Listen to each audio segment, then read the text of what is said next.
Good morning, July from ले। अभी सुबह के बज रहे हैं 9:30। अभी हमारी मॉर्निंग टी चल रही है, वैसे बेड टी है। हम उठे ही वैसे लेट। अभी हमारा प्लान यहाँ से जाने का है मैग्नेटिक हिल। इसी नोट पे ब्लॉग की शुरुआत करते हैं। तो अस्सलाम नमस्ते जी, my name is Om and you are watching रेलो ब्लॉग। उठो भैया, इस काम के पीछे ये भाई है। फाइनली लेट हो के हम तैयार हो चुके हैं। मैं लेट लतीफ़ आदमी हूँ, पर मुझसे लेट लतीफ़ 2 आदमी और हैं। एक पीछे बैठे हुए हैं, सबसे पहले तैयार हुआ हूँ। अभी फटाफट तैयार होते हैं। ये होता है लड़कों का कमरा, देखो पसारा।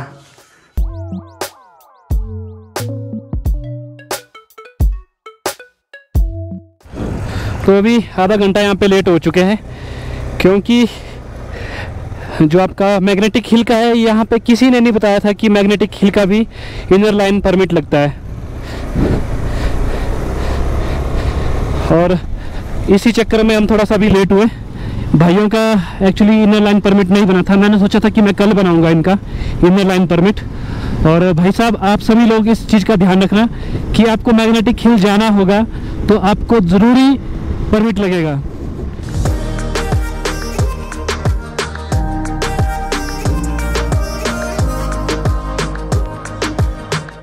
जैसे वीडियो में देखा तो मुझे यही पहाड़ लग रहा था, क्योंकि यही पहाड़ देखा था मैंने वीडियो में मैक्सिमम। हो सकता है इसके अगली तरफ हो। जैसे यही है, मैंने सही गैस किया था। अभी आपको दिख रही होगी आगे सामने अप हिल है, पर ये इल्यूजन लग रहा है मुझे।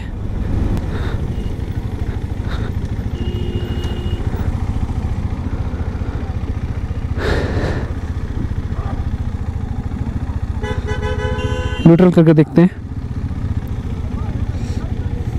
तो इधर से उस साइड को है, ये देखिए। मैं इंजन किल कर देता हूँ।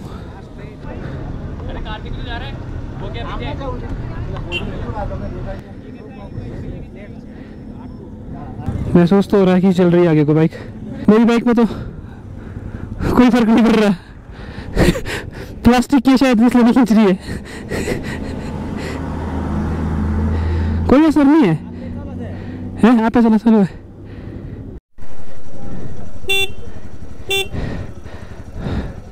अब देखते हैं। अब मैं येलो लाइन के पीछे आ गया हूँ।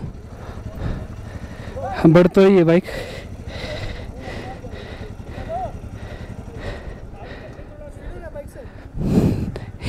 पता नहीं, शायद फाइबर की बॉडी है इसलिए मैग्नेटिक हिल कर नहीं रहा काम।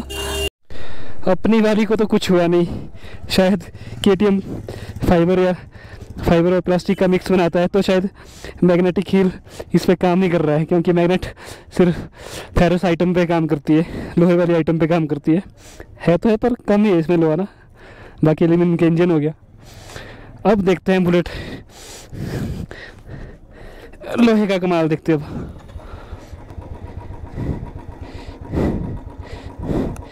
ये इंजन किल। अब देखते हैं बुलेट का कमाल। बिल्कुल कम कम चल रहा है।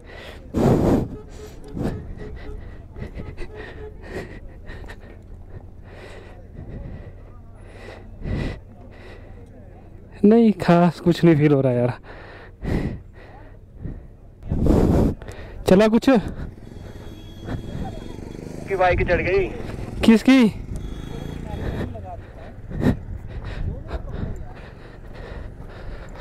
कुछ नहीं हुआ भाई, कुछ नहीं हुआ भाई जी। ऐसा ही है शोशा ये।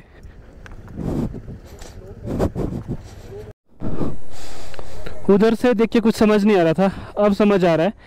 एक्चुअली यहाँ पे मैग्नेटिक हिल का फंडा है क्या। अगर आप रोड पे खड़ोगे तो आपको सामने वाला पोर्शन हाइट दिखाई देता है कि चढ़ाई है उधर को।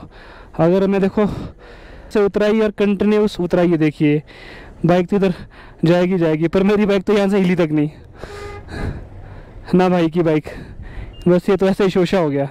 Magnetic hill is about to शोशा। अभी भाई को चस्का चढ़ गया है इसको करने का, एटीपी करने का। पूछ के आते हैं पहले एक फेरा। कितने का है राइड? एक 1200 रुपये एक राइड। कितना लंबा? यही सर्किट जो दिख रहा है। सिंगल पर्सन का तो 2 पर्सन का। अगर 2 बैठेंगे इसके ऊपर तो सिंगल का। ओके ठीक है। इन शॉर्ट मैग्नेटिक हिल की बात करें तो लोगों का अच्छे तरीके से काटा गया है। मेरी गाड़ी तो चली नहीं, ना दूसरे भाई के बाइक चढ़ा, ना मैंने किसी बाइकर का देखा कि मैग्नेटिक हिल पॉइंट पे किसी की बाइक चल रही हो जिसने बंद करके रखी और न्यूट्रल पे चल रही हो। ऐसा तो किसी को महसूस नहीं हुआ, बस गाड़ियों पे शायद लग रहा था क्योंकि बिल्कुल जेंटल स्लोप है वहाँ पे डाउन, और वो दिखती नहीं है। और उससे अच्छा तो ये पहाड़ दिख रहे हैं यार। मन तो कर रहा है कि ऑफ रोड में जाऊं और ऑफ रोड करूं।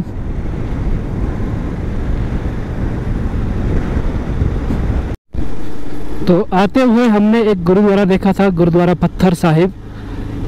तो अभी वापसी में उसका वहाँ का दर्शन करके और हो सके तो वहाँ पे लंगर ग्रहण करके हम निकल जाएंगे लेह की तरफ। बाकी कुछ खास तो हुआ नहीं आज मैग्नेटिक हिल में। तो लीजिए, ये रहा गुरुद्वारा पत्थर साहिब, और लेह यहाँ से 25 किलोमीटर दूर है।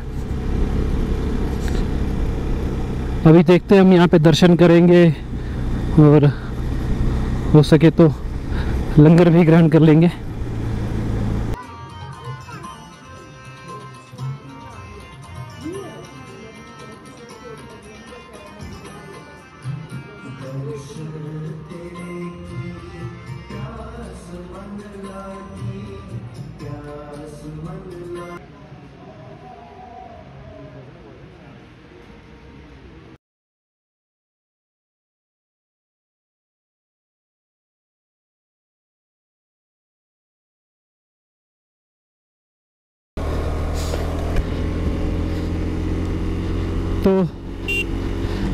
तो अभी हम हो गए हैं गुरुद्वारा साहिब से प्रसाद और गुरुद्वारा साहिब के दर्शन करके, गुरुद्वारा पत्थर साहिब के दर्शन करके फ्री हो चुके हैं। इंटरेस्टिंग स्टोरी मैंने यहाँ पढ़ी गुरुद्वारा पत्थर सिंह साहिब के।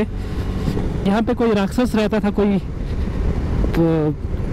तो वो यहाँ के लोगों को मार के खा जाता था। तो एक दिन गुरु नानक साहिब यहाँ पे अपनी समाधि में लीन थे, तो उस राक्षस ने उनके ऊपर बड़ी सी पत्थर फेंकी, पत्थर की शिला फेंकी। तो जैसे ही वो उनसे टच हुई तो वो मोम की तरह बन गया और उनमें उनकी आकृति छप गई।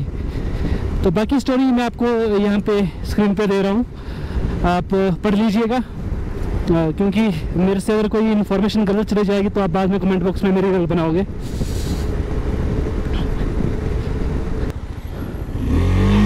तो अभी हम स्टिपुक गोम्पा जा रहे हैं।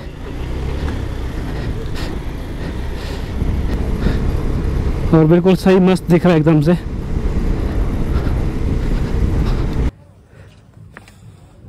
तो अभी हम पहुंच चुके हैं स्टिपुक गोम्पा के टॉप पे, और यहाँ से जो व्यू दिख रहा है कुछ इस तरह का दिखाते हैं आपको।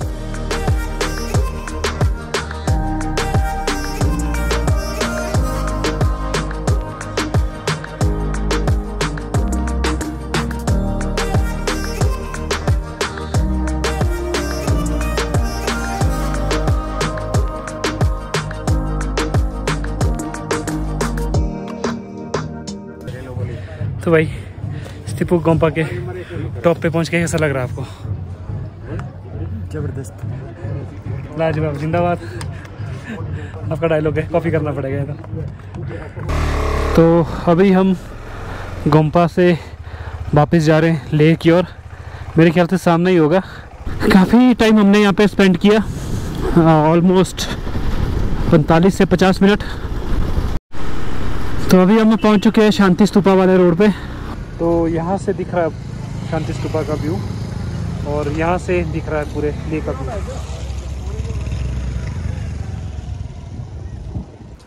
तो यहाँ का ओपनिंग और क्लोजिंग टाइम सवेरे 7 बजे और रात को 8 बजे का है।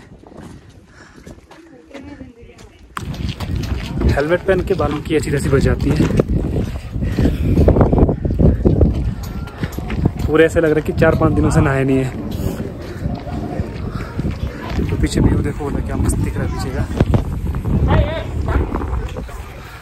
यहाँ से दिखाएंगे आपको नीचे का व्यू भी, और यार क्या मस्त दिख रहा है।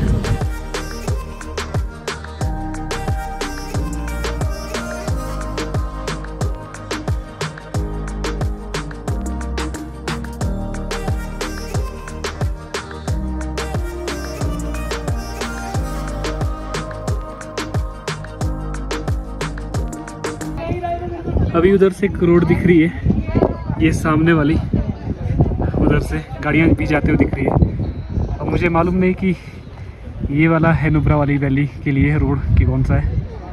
अगर ये रोड हुई तो भैया ऊपर देखिए, ऊपर सीधा बर्फ़ ही पड़ रही है, बुरे हाल हो जाएंगे दोस्त कल के लिए।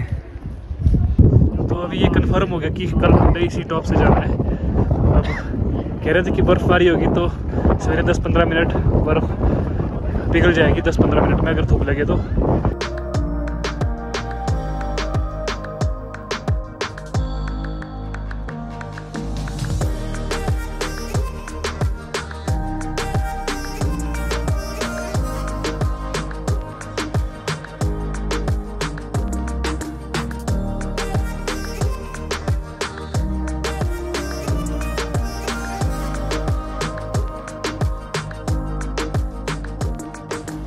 तो अभी रात काफ़ी हो चुकी है और हम थक चुके हैं काफ़ी पैदल चल के। ले मार्केट भी घूमी हमने और बीच में फ़ोन की बैटरी ख़त्म हो गई थी। तो ज़्यादा इस ब्लॉग को लंबा नहीं खींचते हैं और इस ब्लॉग को ही क्लोज़ करते हैं। मिलते हैं कल एक नए एपिसोड में, तब तक के लिए फिर मिलेंगे चलते चलते। जय हिंद।